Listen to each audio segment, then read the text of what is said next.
From the Podcast Detroit studios and Zoom everywhere else, The Making of Champions. Professional boxers inspiring amateur athletes to become champions. Presented by Joe Louis, champion of them all bourbon, in association with USA Boxing, Golden Gloves of America, and BigFightWeekend.com. Join your hosts, Tanya Cole and Marquise Johns, with special guests from around the world of amateur and pro boxing, celebrating the legacy of Joe Louis, whose status as the first African-American national hero showed the importance of being a leader and a role model inside and outside of the ring. Thank you for joining us on The Making of Champions tonight. Of course, you know that I always have with me my friend from Florida, Marquise Johns from Big Fight Weekend. Marquise, how are you doing? Pretty good, Tanya. So you've got to tell us who we've got tonight. We've got another excellent fighter from the engine room. And you know how I love the engine room. So Absolutely. Who do we have tonight? Joining us live from the engine room in Tulsa, Oklahoma, we are joined by an amateur fighter, Terrance Reed Jr. Terrance, welcome to the program, sir. Thank you, sir. I appreciate it. Thanks for having me. Absolutely. In fact, let me start there because you train with the guys out of the engine room, and we had David and Rose on, and we know that you're one of the trainers there. Just chat me up about how the camaraderie is at the engine room and how you guys have been working together as a whole. Oh man, it's great, man. We all good friends here. You know, we all love boxing. We all love competing and everything. So, you know, it's all just part of the job. Plus, you know, we all like training together. You know what I'm saying? So us just having a good time in here, you know. I do, actually. In fact, I want to chat with you about that, just the training process. Because when we talked to Rose, Rose has been training in all sorts of random sports, and basketball and rugby. I had someone tell me at the gym, they said, I thought you won it. If I had 30 more seconds, it was pure inexperience. If I had 30 more seconds, this is an experienced USA boxer. I had her on the ropes at the end, turning away from me almost. And, you know, that's a no-go. That's a no-no. So if I had the experience of a couple of fights, like if I was to go right now with her, listen, no wonder they got me on box bracket number 1 when I've had hardly any fights, because they know it when they see it. I was wondering, has she gave you guys any pointers on her end that she learned in terms of like preparation for training, just as a normal procedure to prepare you guys just for fighting in general, or just exchanging notes altogether as a whole? Not really. I mean, just, you know, what she's accomplished in, you know, her Olympic games and stuff like that, you know, and her diets and what she did to get in shape and, you know, stuff like that. Okay. And also, speaking of that, the fact that just to bounce off completely together, you have had in your career over 100 amateur fights. Let me start from the beginning with you, Terrance. What got you into boxing, and how long have you been doing in the ring in action? Well, I started boxing when I was 13 years old. I'm 25 years old now. Yeah. And what got me in the sport of boxing, I was actually getting in lots of trouble in school, you know, just such as like, you know, getting kicked out of school when I wasn't getting kicked out, skipping school, you know, just not taking it serious. And my dad decided to put me in boxing, you know, wanted to teach me a lesson, getting in there with the kids. And once they put me in there, you know, I just caught on quick, you know, did good. And the coaches and the other fighters seen something in me, you know, and they thought it'd be best for me to keep training and keep fighting. You know, they seen the potential in me. So I told my dad I wanted to keep fighting, and it was up from there. So with an educator background, I've got to know, what was it about school that wasn't captivating your attention? Well, I'm originally from Kansas City, Missouri. So before I moved, Kansas girl. Before I moved to Oklahoma, I lived in Kansas City with my mother, and it's really rough up there, you know, and you grow up fast, just looking up to negativity and stuff like that, you know what I'm saying? And just following around the wrong crowd, you know, just wanting to do things that your friends do, stuff like that. So when you started at 13, you ended up in Tulsa, is that right? Yes, ma'am. I moved from Kansas City to Tulsa, Oklahoma with my father. I was living there with my mother, but like I said, I was getting in lots of trouble, so they thought it's best for me to move to Tulsa with my dad.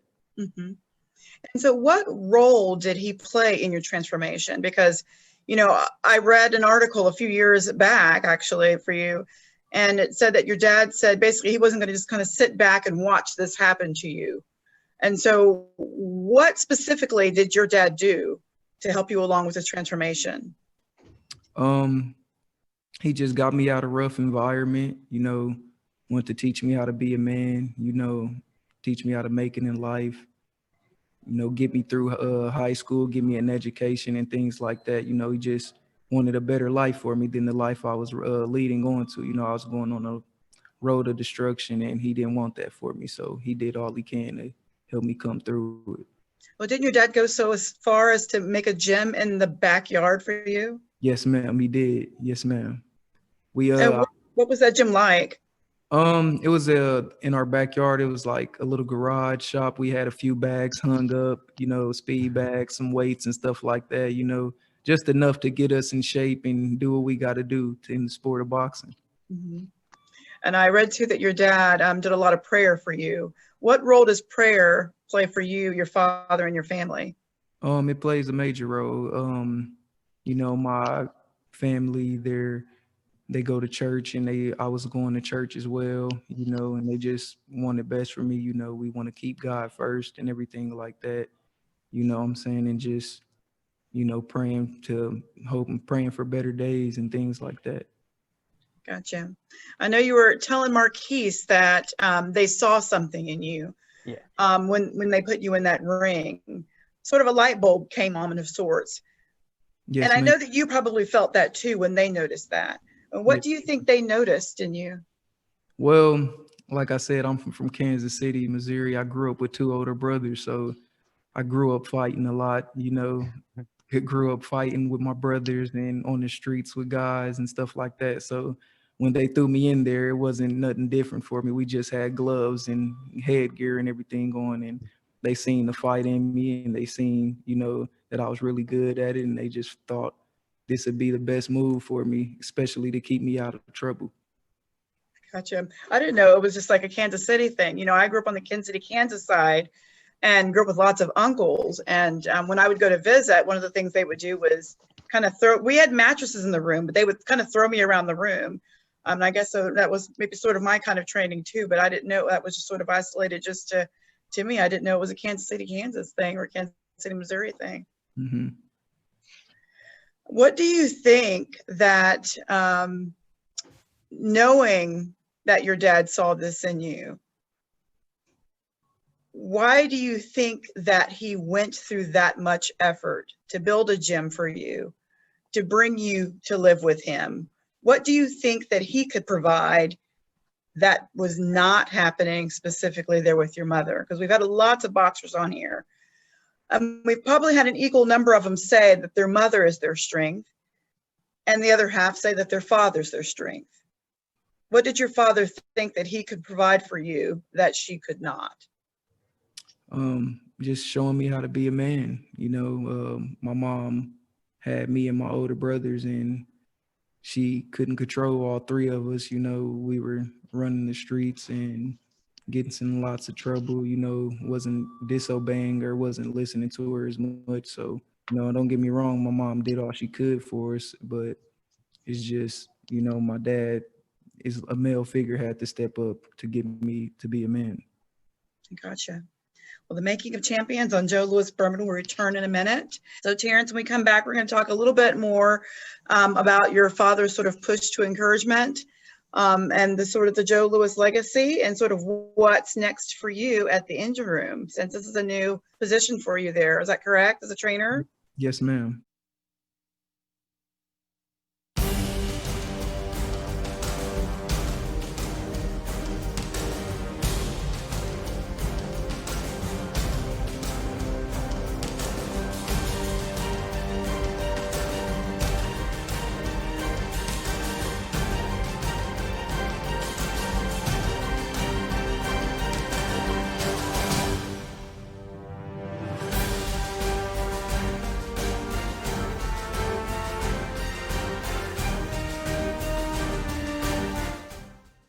We're back with Joe Louis Bourbon's The Making of Champions with Terrance Reed Jr. and Marquise Johns from Big Fight Weekend. tell us a little bit about what is the difference between encouragement and being pushed?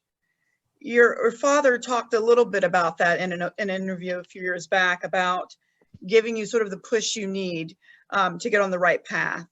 And you've talked about people sort of encouraging you and sort of giving you the support, saying that you can do it.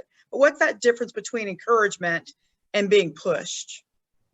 Well, being pushed, having somebody on you at all times to make you want to go harder and make you want to do better, and encouragement, just, people you can look up to, people that, want to support you, that you're close to and everything like that. So, I mean, me being pushed, it just plays a role in me wanting to do better, somebody there showing you more and wanting more for you.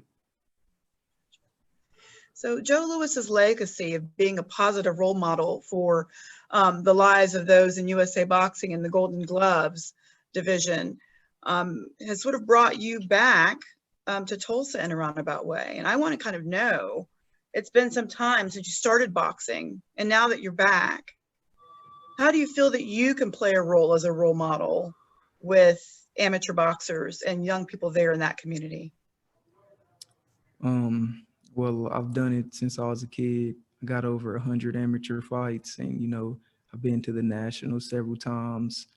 I fought some top guys, so I think I know what it's like to be out there and what it's like to fight on a high national level and to train hard and get ready for those type of competitions. So Marquise, don't you have some questions about his training program there at the engine room? I know we chatted about that before. Absolutely, yeah. I want to run it back, actually. You mentioned that you fought in a couple of national tournaments, the Golden Gloves, the PAL Nationals a couple of times. Just a name drop on you, Terrance. Who are you in the ring against? Who have you been up against so far? I've been up against Tony Losi. He was a pretty top amateur. He actually passed away not too long ago. But I went up against him. I went up against a Jeremiah Millett from St. Louis. He was pretty up there in the nationals. A Fabian Alvarado from Texas. A Paul Crawl from Philadelphia. He's actually signed with Top Rank now. Tons of fighters, man. I fought, lots of fighters, over 100 fighters, and they all been great fighters. I got up there with some tough guys in the nationals for sure. Absolutely. And also because you guys over at the engine room do a training and mentoring program there. We had David on mentioning it a while back as well. Pretty much, how is the engine room process of just training up just young people, and how has that helped you as a whole?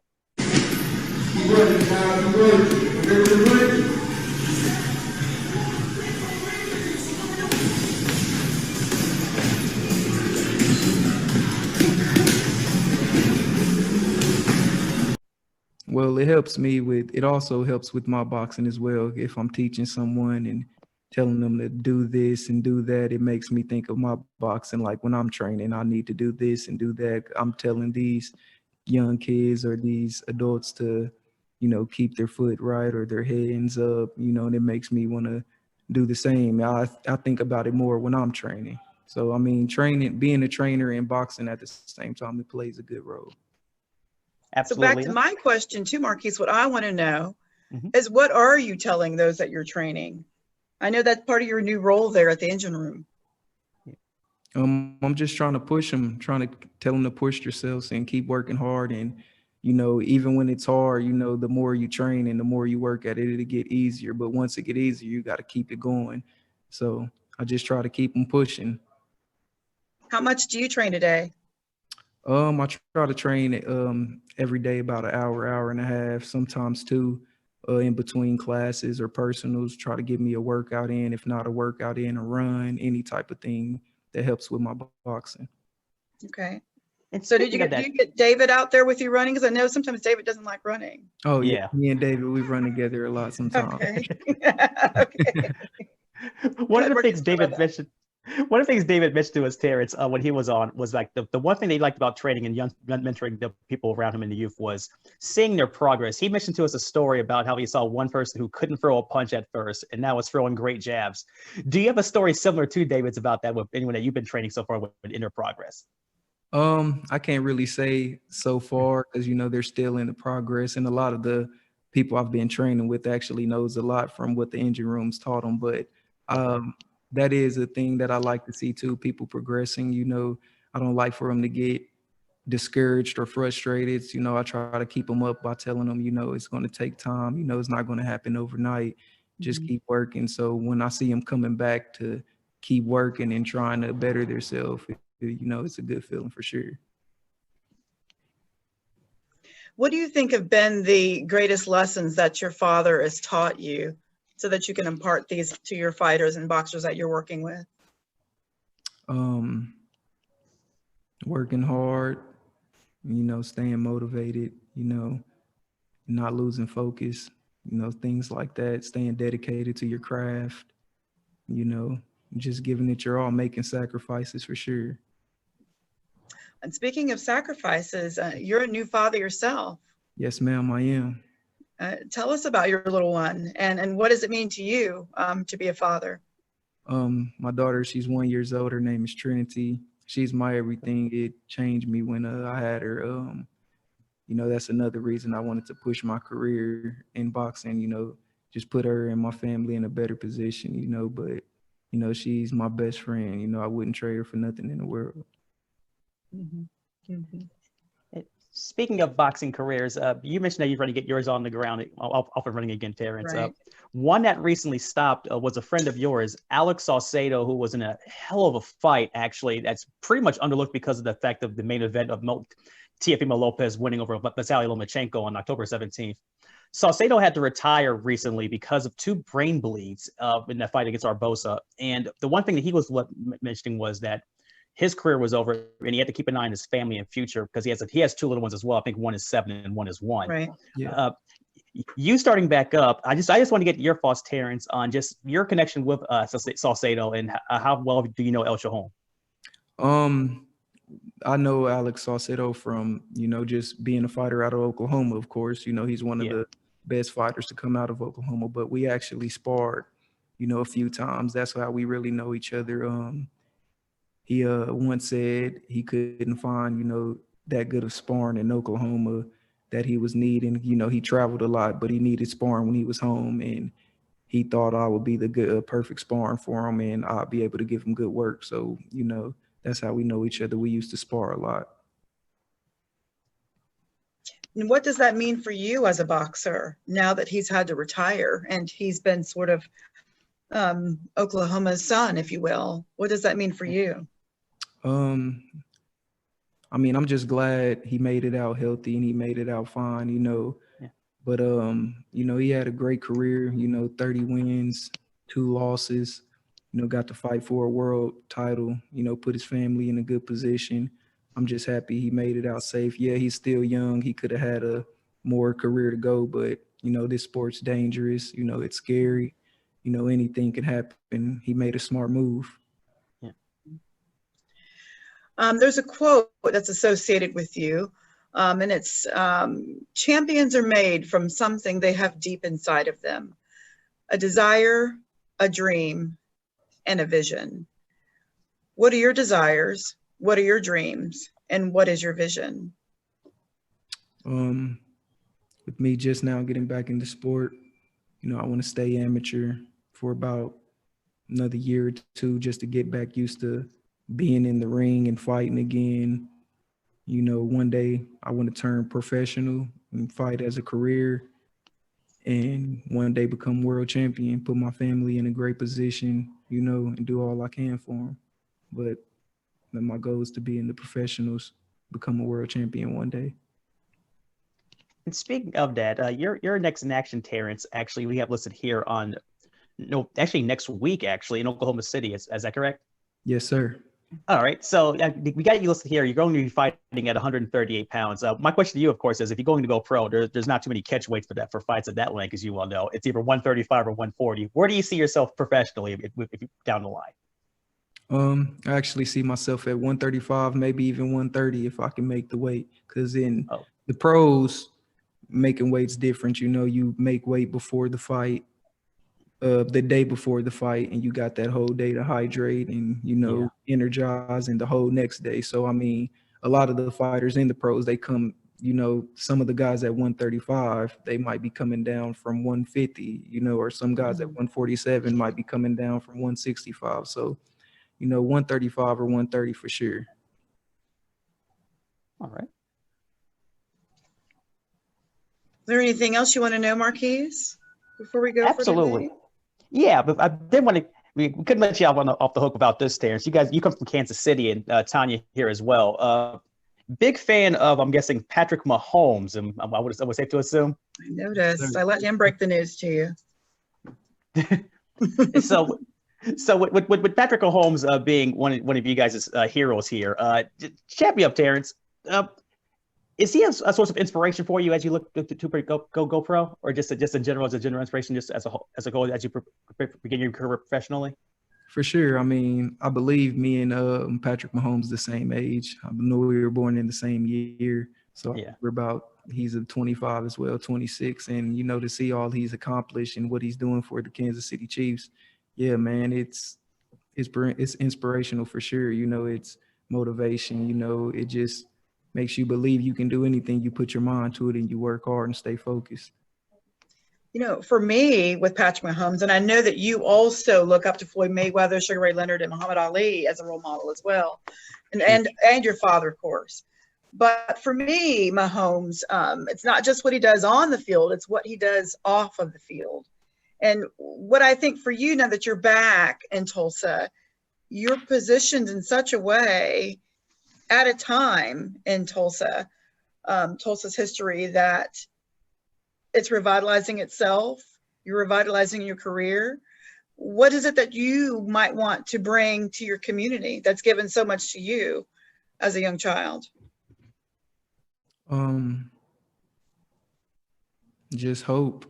I want people to, you know, just be able to see that, you know, they can do anything they put their mind to. You know, they work hard, make the sacrifices, stay focused, and just keep your eye on the tunnel vision. You know, I just want people to know anybody can make it if they put their mind to it, for sure. No matter what you do, if it's boxing, want to be a doctor, a lawyer, anything. And that sounds like that's what a lot of what we need right now is hope. Yeah. So, Terrance, thank you so much for joining us on The Making of Champions. If we want to know more about your upcoming fight, and I think you've got one in December as well. Is that right, Marquise? Yeah. That's what I have here. Okay. So how can we follow you or find out more about these upcoming fights? You can follow me on Facebook, Terrance Reed, or you can the Engine Room's Facebook. You know, they keep up with me as well, so you can follow me on my Facebook page or the Engine Room. Okay. And Marquise, I know that you're going to be following this with the Big Fight Weekend. So how can we find you and read more about Terrance's upcoming bouts? Absolutely. I'll keep it up on Terrance's whereabouts as well. You can find my stuff at bigfightweekend.com or on Twitter at Weak Sauce Radio. And of course, you'll find me here each week with the Making of Champions podcast on Joe Louis Bourbon and with Big Fight Weekend. Thanks so much and good night.